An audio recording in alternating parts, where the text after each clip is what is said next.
natural history, everything. And today, I would like to take you all to a journey which started 4.6 billion years ago. That is the time when the earth was formed. And I won't take long. I'll finish this long journey within 20 minutes. But what I would try to do is relate this place and relate the city in which we are staying, that is Jabalpur, to the different natural processes which have given shape to this area. So, I'll tell you very interesting facts. So, every fact would have a little background behind it, and then I'll come back to the place and how it is related to that. It would go in, say, different pieces, and it won't be a continuous story of so many years. So, I'll start now. Like you know, the earth was formed 4.6 billion years ago. If you convert that into crores, it's 460 crore years back. That's a hell of a long time. And during 1/3 of the time, we did not know what was happening here. It was just a mass of gases and dust particles and all that, and slowly everything condensed and settled down, and things started taking shape. And the oldest rocks which we find, see, I'm jumping a lot of things, you know, the time does not permit to go into details. The earliest rocks which were formed on the surface of rocks were the granites. And in fact, they were not a big continuous mass, they were in pieces joined together. And the area of India on beneath which the landmass, the rocks are known as Dharwar cratons. So, on this craton, India subcontinent is based. So, now then subsequently with millions of years, things got deposited on that, and they got, you know, buried deep.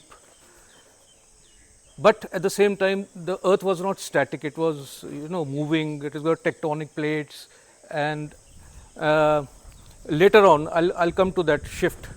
But in Jabalpur, you see granite in the form of boulders. Like in Madan Mahal Hills, you see those boulders, they are granite. You go a little deeper, you will find beds of granites. So, how did they get exposed? And how did they take the shape of boulders? So, it was due to weathering with rain, wind, over crores and crores of years that those boulders were formed. And the famous balancing rock which you see, actually it is not a balancing rock, it is one rock which is joined to each other with a process which is shaped by weathering. And there's a long story behind that. I won't go into that, because if I go into that, I'll miss the other things. So, that is the story of granite. Then, see, out of this 4.6 billion years, 1.5 billion years, we don't know exactly what was happening there. But then, about 3 billion years back, life started forming on earth in very primitive form, in oceans, in water bodies and all that. And it was very, very primitive, very basic life forms like algae, fungi, and small marine animals. Then I'll take a fast forward from that and come to say about 65 million years back. So, at that time, India was a land mass which was joined with Australia and Madagascar in the Indian Ocean, and when the continent started drifting apart, this land mass also started moving towards the north. and it was on a earth plate which was moving. As you know, earth is, like a outer is a shell where we call it earth, what we see here, but inside it is all molten lava. So it is like those plates are swimming on that molten, constantly they are moving, and when they move fast there is a friction between the plates and you get earthquakes and all that. So this was a time when the dinosaurs were also present on earth.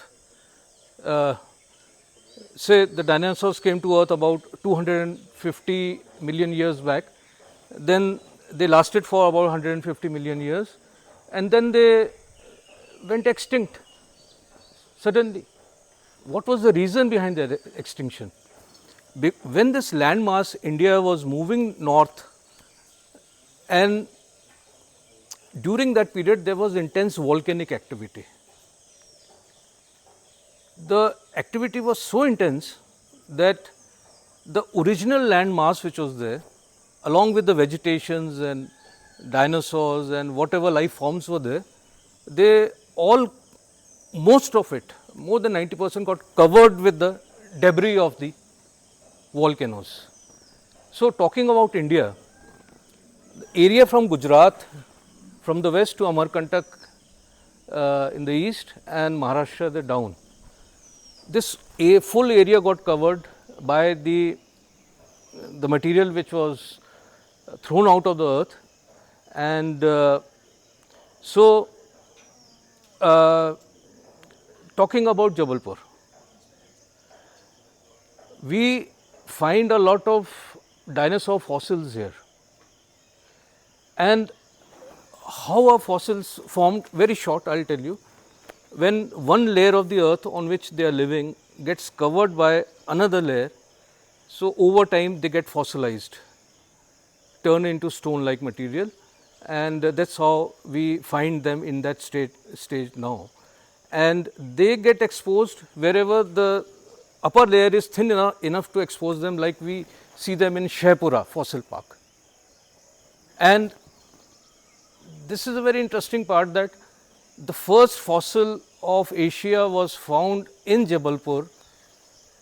When you stand outside, when you go towards the city, on the right side towards GCF, you would find a hillock on which there is a transmission tower.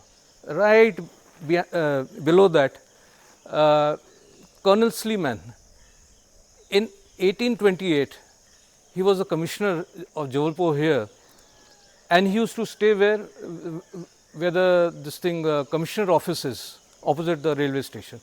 He used to stay there, and in his book he has described the full finding, how he found that. So there is a very interesting book written by Colonel Sleeman. You can find this book in the Internet archives. You can note it down. It is in 2 volumes, Rambles and Recollections of a British Officer, in two volumes, in which he has described his tenure in Jabalpur, described about Jabalpur, everything about Jabalpur, and it is very, very interesting. You all should go through that book. It is free, you just download it. So the first fossil of Asia was found in Jabalpur. What you call it, the Shimla Hills, Bada Shimla Hill. There is a Chota Shimla Hill also. Then there is Pat Baba hillock where that mandir is. All that area is very rich in fossils, dinosaur fossils. And now, another interesting fact, there was a sea which from the Arabian Sea extended right up to Jabalpur. When we stand on this hill, Dumna hill, when we look down on Khamaria, there is a valley. This valley was under sea water, and in this valley you find a lot of evidences. The main is the Lameta formation, which you call, in which you find the fossils of these dinosaurs and all. And So, you pick up any book on geology or paleontology, Jabalpur is the most important place those books mention about. So, the place where we live is so interesting. And then what happened about to those lametta formations? They were like chui, what you call na, chikni mitti you have. Those were hillocks, and they were made up of calcium carbonate. And as you know, all calcium on earth, the source of that calcium is the shells of the marine animals. So, there was such rich repository of fossils there, and what happened to them? Immediately after independence, the Seth of Jabalpur, Govinda's family, they opened one factory known as Perfect Potteries on Gaurighat Road. You all must be knowing about it. And they used to manufacture sewage pipes and refractory bricks for lining of furnaces. And the main raw material was that clay, which this lametta for hillocks were formed. And all those hillocks were used up as raw materials in that factory. Now that is finished.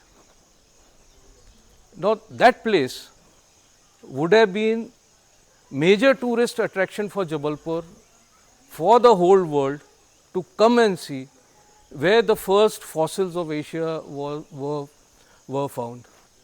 That is already lost. There are other hillocks also when you go towards Khamaria, Amjar Ghati and all that.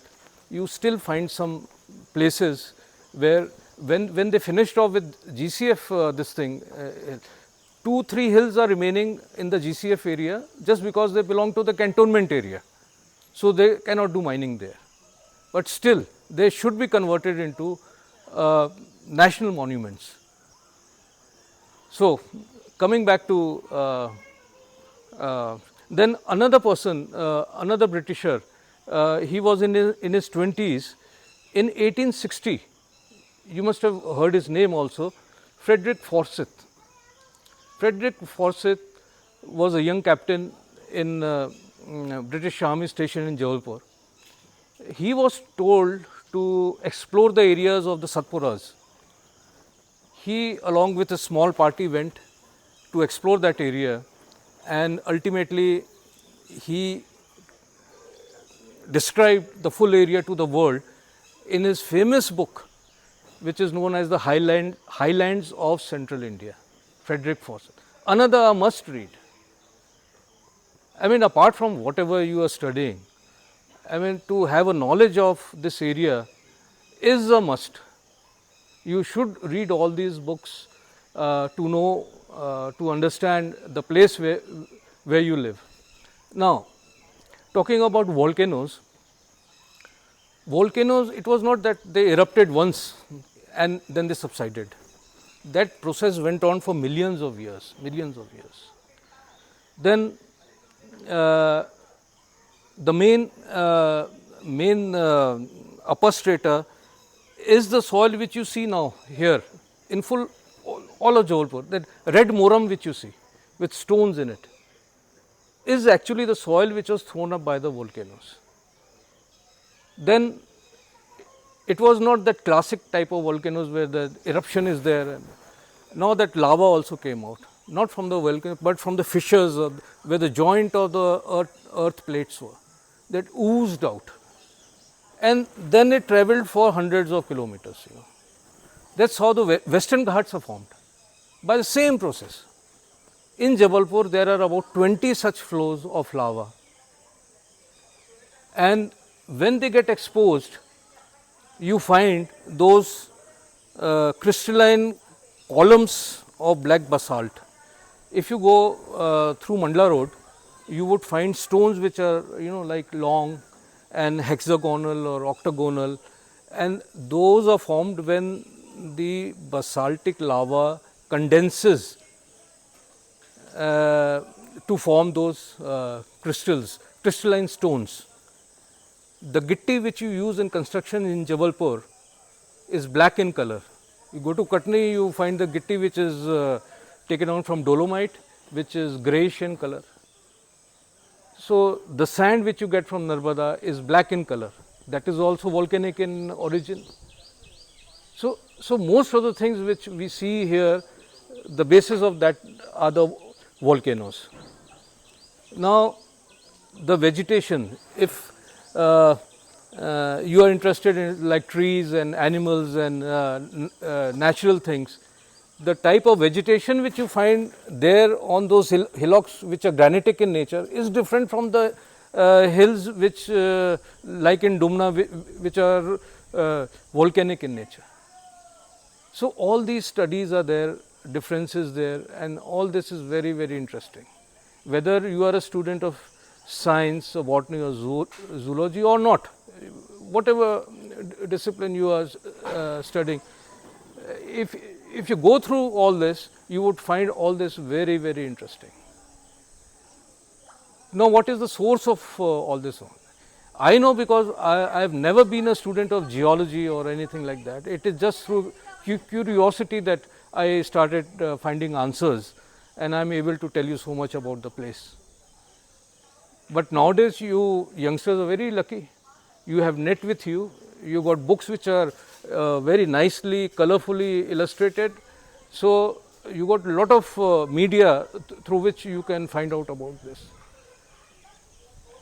Now, here, tell me if I am exceeding the time. Tell me about 20 minutes or so. So, about this place more, I'll tell you something about the history of this place. What I've been telling you is a history which was, say, very, very old. Now, the written history which we find in archives or written words and all that, that is history. We find the history of this place in gazetteers of British India. Britishers were very good in documenting things. They used to write about whatever was present, and that used to help in their administration, and those records were passed on from one officer to another. That's how they were able to rule India for so long. They were very organized people. So this place, now in this dam was built in 1880. Before that, what was the source of drinking water for the city? It was the wells, step wells, and river, of course, but the full population did not live here. The earliest settlements around Jabalpur were in the Gadha area, that is many, many kilometers away from the river. So when population started expanding, the need for water, very basic thing, we can't survive without water. So Britishers, they thought about the ways in which they could supply water to the population of Jabalpur. So see, this is so simple, so simple. I don't know why people before that, you might think of Rajas, Maharajas digging lakes and all that, and all those were rain fed.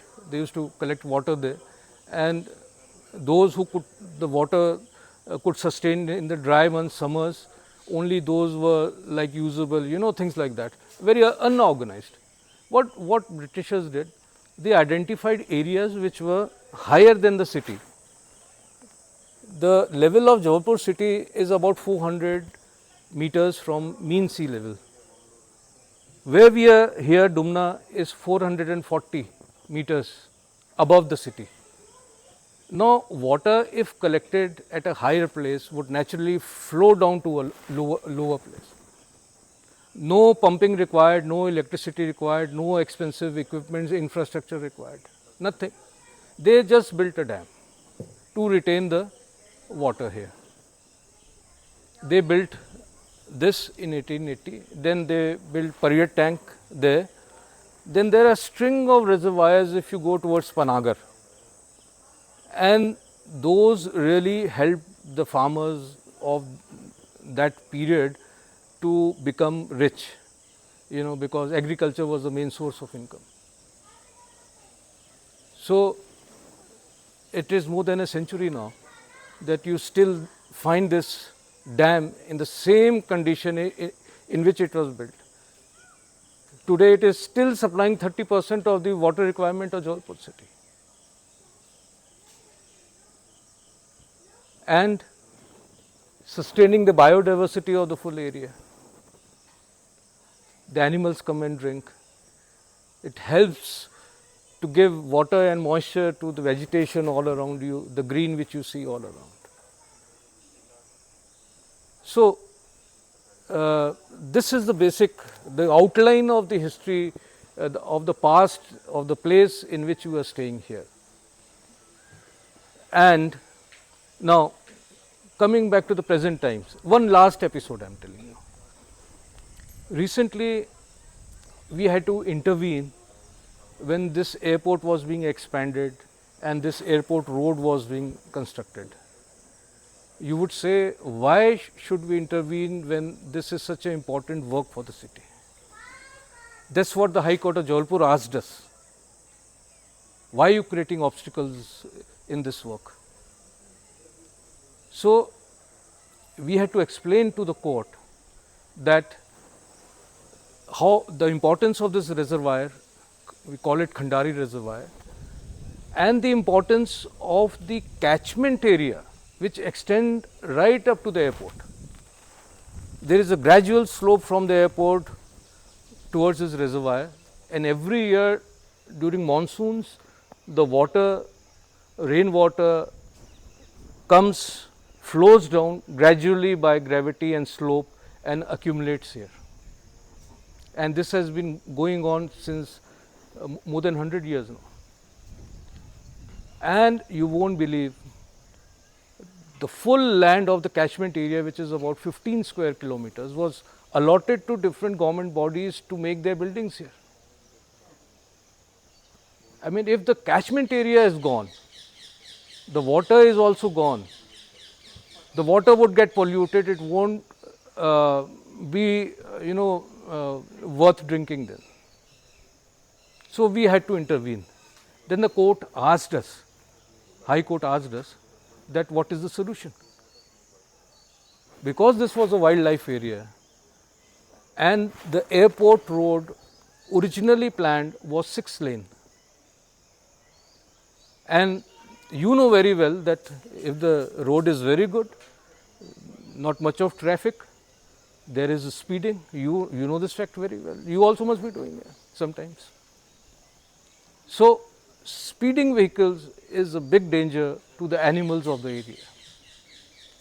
So, we told them, you reduce the width of the road from 6 lanes to 4 lanes. Second thing was, you make underpasses for the animals to cross the road. Along the road, you must have seen a lot of culverts. Those are actually underpasses for the animals to pass. There are about 12 underpasses from airport till the university to be constructed. Then we convinced them that about thousands of trees which would be cut for the widening of the road should be compensated. So, the court gave the direction to the PWD that both sides of the roads there would be a 10-meter wide area where there would be tree plantation protected by high fencing. That's how you see the fencing there now. So, the moral of the story is, as youngsters, wherever you see something wrong which is happening, which is bad for the environment, you have to speak out.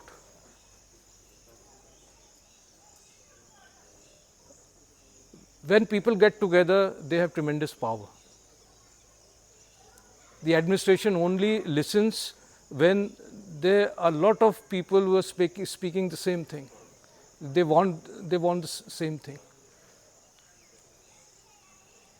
So, coming to this beautiful place, in the beautiful weather, so the mind has to be fertile to good suggestions. Whatever I told you, you registered that in your mind, plus you try to explore yourself what other things can be done. Some other time, if you come with me, I'll take you on a nature walk in the park. I'll tell you about different trees and animals and what is found here, what is the importance of those things. In Madhya Pradesh, there are more than 400 wild trees. We are not counting the trees which are ornamental and planted in the cities as avenue trees and all that. I'm not talking about that. Then we have documented more than 350 birds in Jabalpur area, about more than 125 species of butterflies in Jabalpur area. I'm not talking about other insects and other life forms which are far too many and varied. But you have to start somewhere. Start taking interest in all these things. You get knowledge when you go to college and universities, but what is taught in the confines of the four walls is entirely different than what is present outside.